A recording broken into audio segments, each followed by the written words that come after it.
నమస్తే ఊరుగలు 9 నేషన్ టీవీకి స్వాగతం. కరీంనగర్ బీజేపీ ఎంపీ బండి సంజయ్ కేంద్ర మంత్రిగా బాధ్యతలు స్వీకరించారు. ఉదయం ఢిల్లీలోని నార్త్ బ్లాక్లోని కేంద్ర హోంశాఖ కార్యాలయంలో కేంద్ర హోంమంత్రి శాఖ సహాయ మంత్రిగా బాధ్యతలు స్వీకరించారు. భద్రతా కారణాలతో సాదాసీదాగా ఈ వేడుక జరిగింది.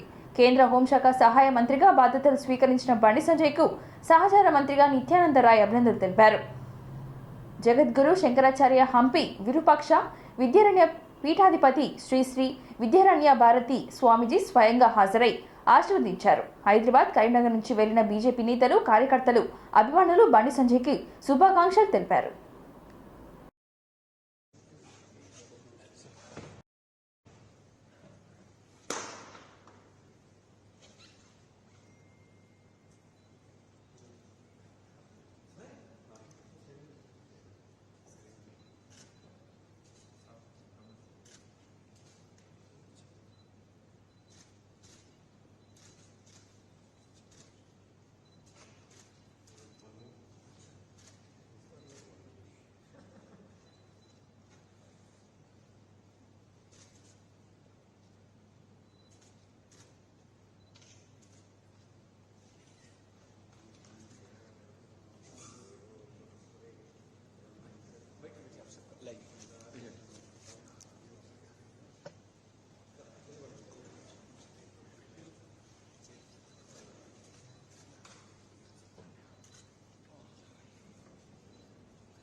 మోడీ హయాంలో కోత లేకుండా విద్యుత్ అందిస్తున్నామని కేంద్ర బొగ్గు గనుల శాఖ మంత్రి కిషన్ రెడ్డి అన్నారు. అధికంగా బొగ్గు విద్యుత్ ఉత్పత్తి జరుగుతుందని చెప్పారు. ఢిల్లీలో గురువారం ఆయన కేంద్ర మంత్రిగా బాధ్యతలు స్వీకరించారు. అనంతరం మీడియాతో మాట్లాడుతూ మనం ఇతర దేశాల నుంచి బొగ్గు దిగుమతి చేసుకుంటున్నామని, రానున్న రోజుల్లో దిగుమతి తగ్గించి దేశీయంగా ఉత్పత్తి పెంచుకుందామని అన్నారు. తవ్వకాల ద్వారా ఉపాధి కల్పనకు కృషి చేస్తామని, బొగ్గు గనుల మంత్రిత్వ శాఖల అధికారులు ఒక బృందంగా నిబద్ధతతో పనిచేస్తామని కిషన్ రెడ్డి అన్నారు.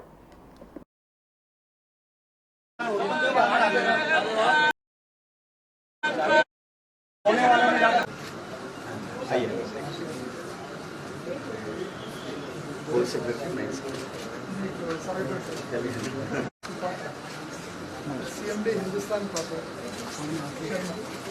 एक ही करके सामने CMD एमबीसीएल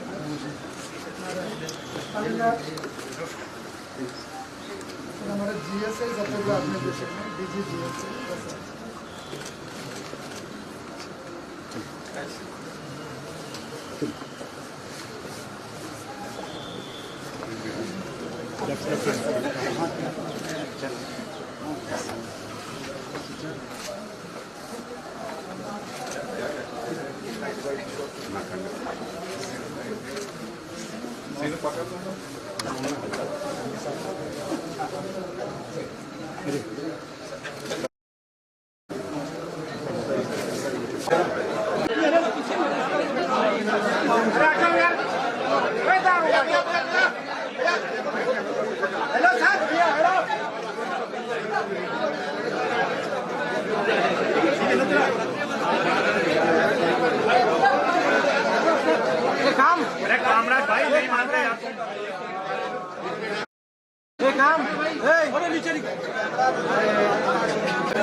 coal and mine ministry का जिम्मेदारी संभालने के लिए प्रधानमंत्री नरेंद्र मोदी जी के आदेश पर आज चार्ज लिया। हमारा एमओएस के साथ मिलकर कारण बिजली का भी शॉर्टेज होता था।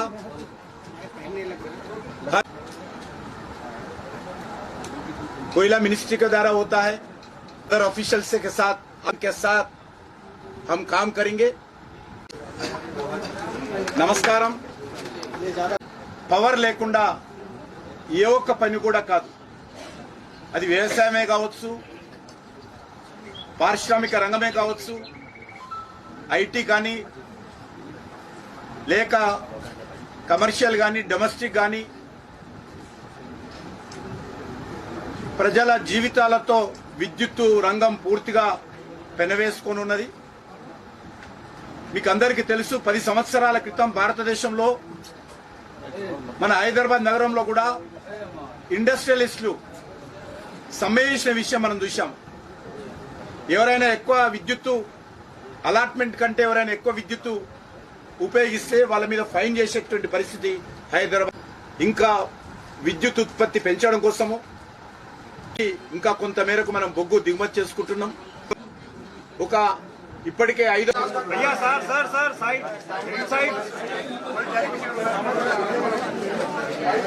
मिनिस्टर साहब का विजुअल देना ना तो यार मैं तो चला।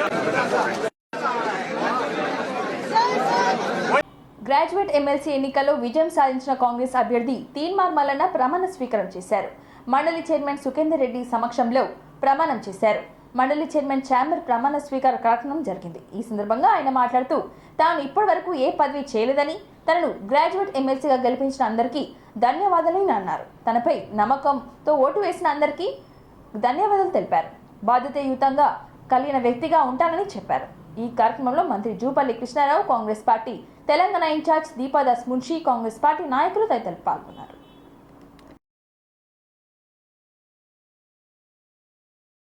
కాపాడుతానని, నేను స్వీకరించబోయే కర్తవ్యాన్ని శ్రద్ధాశక్తులతో నిర్వర్తిస్తానని ప్రతిజ్ఞ చేస్తున్నాను. తెలంగాణ శాసన పరిషత్తు సభ్యుడినైన తీన్మార్ మల్లన్న అనే నేను నియమాలకు కట్టుబడి ఉంటానని, సాంప్రదాయాలను గౌరవిస్తానని ప్రతిజ్ఞ చేస్తున్నాను.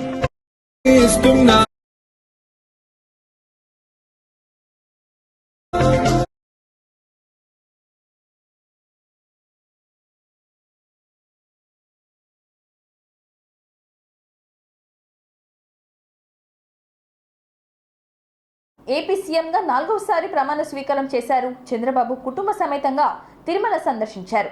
సీఎం హోదాలో స్వామివారిని దర్శించుకున్న చంద్రబాబు నాయుడు మొక్కులు చెల్లించుకున్నారు. ఈ నేపథ్యంలో ప్రెస్ మీట్లో పాల్గొన్న చంద్రబాబు ఆసక్తికర వ్యాఖ్యలు చేశారు. ప్రజలు చారిత్రాత్మక తీర్పు ఇచ్చారని, ఇలాంటి విజయాన్ని ఎప్పుడు చూడలేదని అన్నారు. వెంకటేశ్వర స్వామి ముందు సంకల్పం చేసుకుని ముందుకు వెళ్తానని, 2003లో వెంకటేశ్వర స్వామి నన్ను రక్షించారని అన్నారు. ఆర్థిక అసమానతలు తొలగిపోవాలని, సంపద సృష్టించుకోవడం ఎంతో ముఖ్యమో అది పేదవారికి అందాలని అన్నారు. రాష్ట్రం మొత్తం సుభిక్షంగా ఉండాలని, పేదరికం లేని సమాజం కోసం నిత్యం పనిచేస్తానని అన్నారు. చంద్రబాబు నేటి నుంచి ప్రజాపాలన మొదలైందని, తన మీద పెట్టుకున్న నమ్మకాన్ని నిలబెట్టుకుంటానని అన్నారు. నేరాలు చేసి తప్పించుకోవాలంటే కుదరదని చెప్పారు. కొందరు దాడులు చేసి మళ్ళీ తమ మీదే ఆరోపణలు చేస్తున్నారని అన్నారు. రాజకీయ ముసుగులో నేరాలు చేస్తే సహించేది లేదని ఆయన తెలిపారు.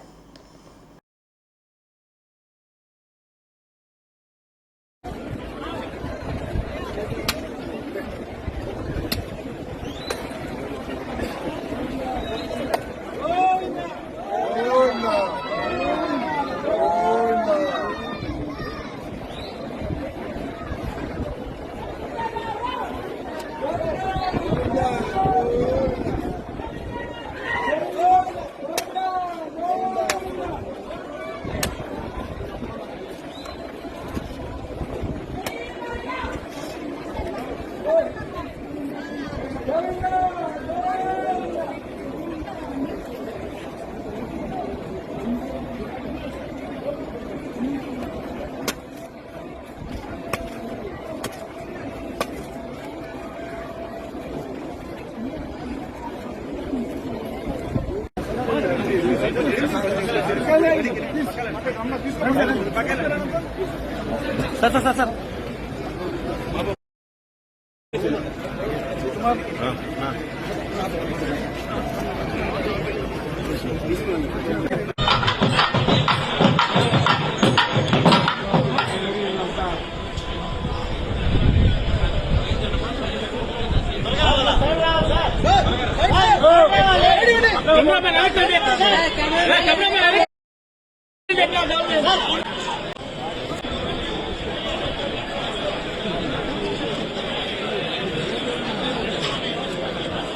చరిత్రలో దేశ చరిత్రలో నాకు గుర్తున్నంత వరకు ఇంత హిస్టారికల్ విక్టరీ ఎప్పుడు రాలేదు.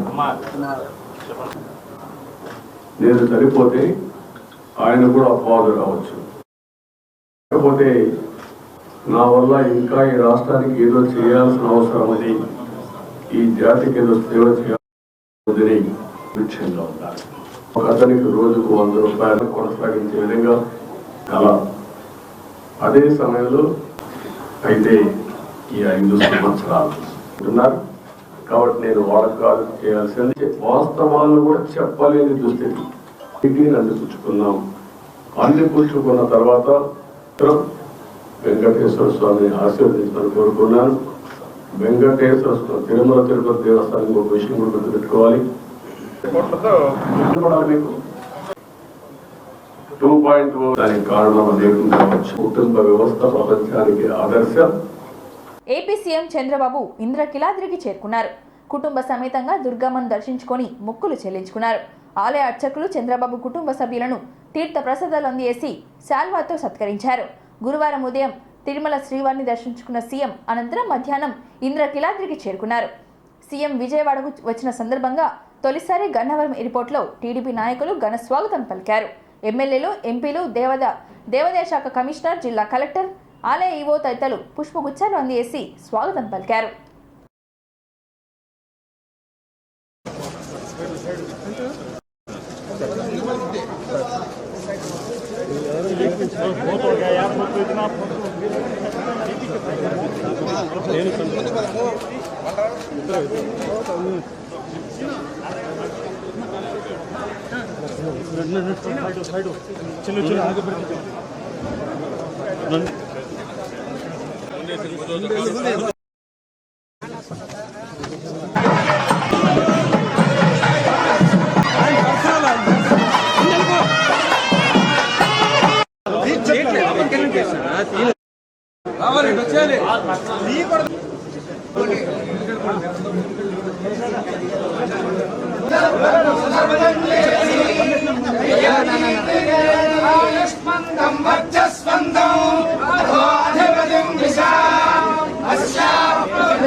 ఎన్డీఏ కూటమి తరపున పౌర విమానయాన శాఖ కేంద్ర మంత్రిగా ఎంపికైన టీడీపీ ఎంపీ రామ్మోహన్ నాయుడు మంత్రిగా బాధ్యతలు స్వీకరించారు. బాధ్యతలు స్వీకరించిన అనంతరం మీడియాతో మాట్లాడుతూ ఆసక్తికర వ్యాఖ్యలు చేశారు రామ్మోహన్ నాయుడు. చిన్న చిన్న పట్టణాలకు కూడా ఎయిర్పోర్ట్లు తెస్తామని తెలిపారు. టైర్ 2, టైర్ 3 పట్టణాలకు కూడా విమాన సేవలు అందిస్తామని అన్నారు. భవిష్యత్తులో 100% పర్యావరణ హితంగా మంత్రిత్వ శాఖ కార్యక్రమాలు నిర్వహిస్తామని ఆయన తెలిపారు. ఎయిర్పోర్టు నిర్మాణం వేగవంతం చేస్తామని తెలిపారు. సామాన్యులకు విమాన రంగాన్ని మరింత చేరువ చేస్తామని రామ్మోహన్ నాయుడు అన్నారు.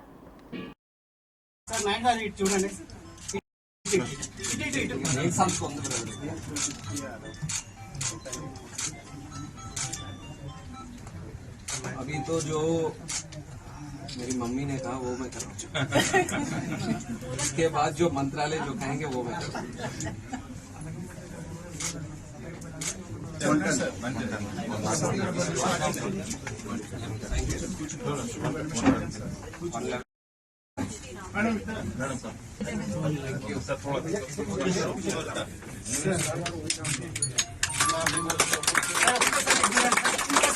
and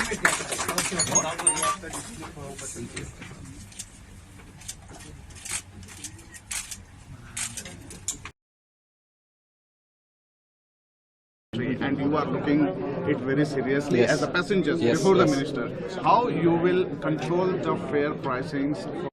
Well, definitely, I really can't decide on one decision to bring down the prices. But like I'm saying, it is a very important issue today. My whole intention is to make air travel reach to the common man, and it has happened over 10 years. There have been Udan scheme that has come up. Modi ji has also said Hawai chappal se Hawai jahaz tak. So I want to make it a reality for that. For that, prices have to be affordable. Now the market scenarios or the external factors, COVID, so lot of different factors have made in improving the prices. So we have the department has to sit down, and whenever that thing is happening, my intention or my priority would be from the people of this country that to bring down the prices, and I would sit down with that point of view. The world is looking for India. మాజీ CM KCR కోసం కొద్దిసేపటి క్రితం ED వచ్చిందని, ఆయనపై ED కేసు నమోదైందని Medak MP Raghunandan Rao అన్నారు. ఇవాళ మెదక్లో జరిగిన విజయోత్సవ ర్యాలీ సన్మాన కార్యక్రమంలో ఆయన మాట్లాడారు. కొద్దిసేపటి క్రితమే తనకు హైదరాబాద్ నుంచి ఫోన్ వచ్చిందని అన్నారు. హరీష్ రావు వెంకటరామరెడ్డికి కూడా ముందుంది ముసలా పండుగ అంటూ కామెంట్స్ చేశారు. పైసలు మందు ఓపెన్ గా పంచినోళ్ళు ఓడిపోయారని అన్నారు. వెంకటరామరెడ్డి 1000 కోట్లు ఖర్చు పెడితే వాటిని లెక్క చేయకుండా గెలిచినానని రఘునందన్ రావు అన్నారు. అసెంబ్లీ ఎన్నికలో దుబ్బాకలో దెబ్బ కొట్టినా అని 6 అడుగుల హరీష్ రావు ఎగిరిందని, ఇప్పుడు ఎక్కడికి పోయిందని ప్రశ్నించారు. తన గెలుపు కోసం చాలా మంది కష్టపడ్డారని రఘునందన్ రావు అన్నారు. ప్రజల గొంతుకగా పార్లమెంట్లో కొట్లాడతానని చెప్పారు. రబ్బర్ చెప్పులతో తిరిగి బీజేపీ శ్రేణులు కష్టపడుతున్నారని, పార్లమెంట్లో గొప్ప నేతల పక్కన కూర్చునే అవకాశం కల్పించారని ఆయన తెలిపారు.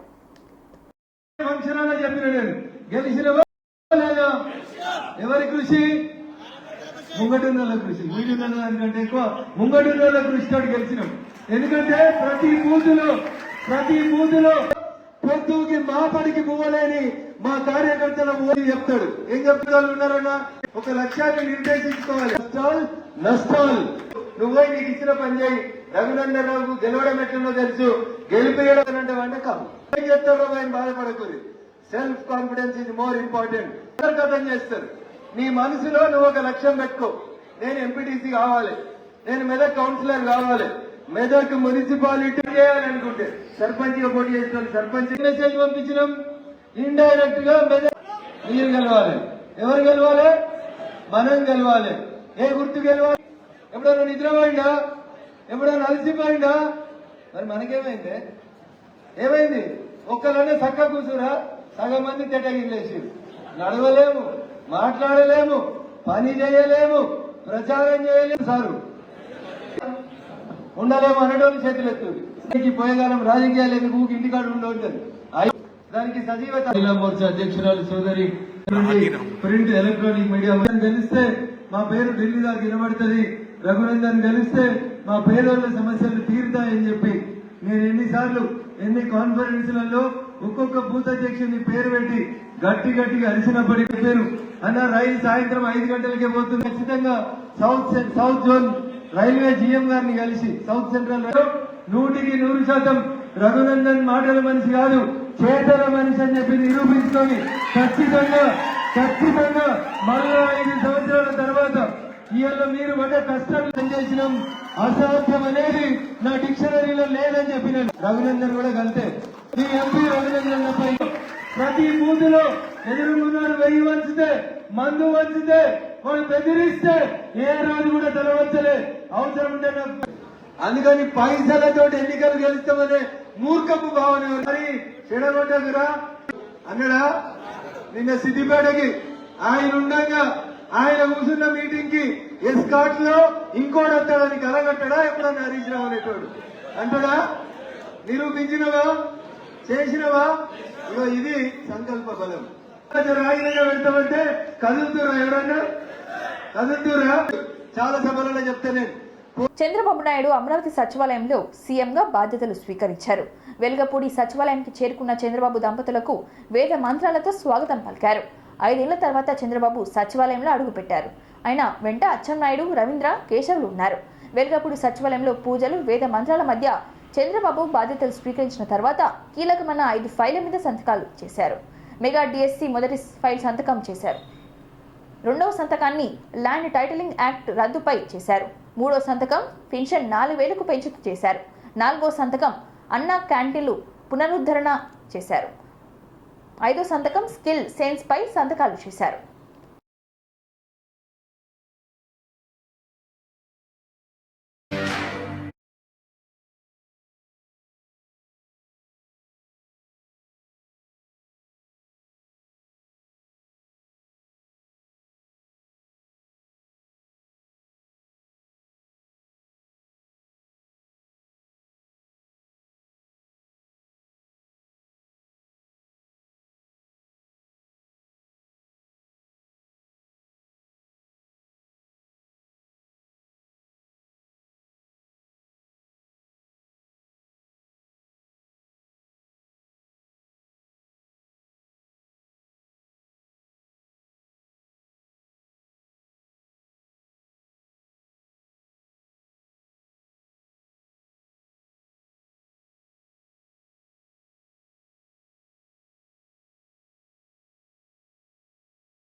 ఇంతటితో ఈ వార్తల సమాప్తం. మరిన్ని వార్తలతో మళ్ళీ కలుద్దాం. చూస్తూనే ఉండండి ఓరుగల్లు 9 నేషనల్ టీవీ.